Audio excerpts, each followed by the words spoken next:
আমার মতামত কি এটা আপনি আমার কাছে জানতে চাইছেন।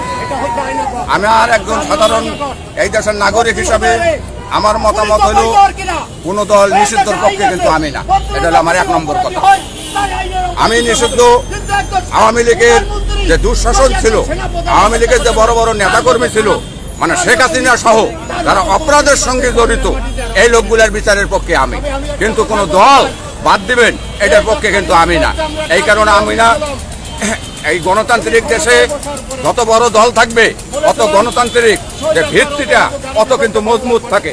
আপনি যদি গণতন্ত্রকে ধ্বংস করে দেওয়ার জন্য যদি কোনো দলকে বাদ দেন, সেটা আর পক্ষে মতামত আমার না।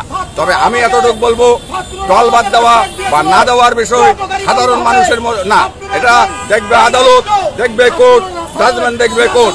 আপনি আমাকে জিজ্ঞাসা করবেন, আমি সোজা উত্তর দেব।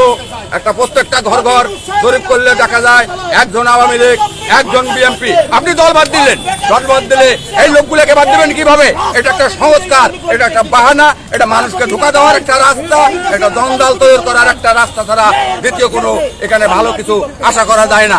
আপনাকে যদি আমি প্রশ্ন করি, আপনি দল বাদ দিলেন, এই মানুষগুলা বড় বড় দলে অনেক মানুষ, লক্ষ লক্ষ মানুষ, এই মানুষগুলোকে আপনি বাদ দিতে পারবেন? কখনো সম্ভব না। এই কারণে বলছে গণতন্ত্র দিন দিন ধ্বংসকর পথে চলে যাচ্ছে। মূল নেতৃত্ব দেওয়ার, মানুষ গড়ার কারিগর সরকারের মধ্যেও নাই।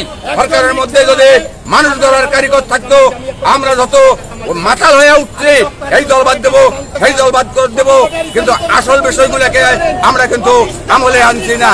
71 সালের পর থেকে দুঃখী মানুষের মুখে কিন্তু হাসি ফোটে নাই, এটা কিন্তু কেউ চিন্তা করতেছে না। 71 সালের পর থেকে আজ পর্যন্ত সরকারি অফিস কিন্তু আমাদের টাকা দিয়ে কাজ করতে হয়, আমাদের অধিকার স্বাধীন নাই, এগুলো নিয়ে কিন্তু কাজ করতেছে না। আমরা শুধু উঠে পড়ে লাগছে এই মারেঙ্গা, এই মারেঙ্গা, এই দল বাদ দেবো, সেই দল বাদ দেবো। আসল কিন্তু আমরা কাজের মধ্যেও একটা তো নাই, ভালো কাজের মধ্যে নাই। এই বলতে আমরা বলতে মানুষ গড়ার কারিগর লাগবে এই দেশে। এই কারণে বলতে সাধারণ মানুষ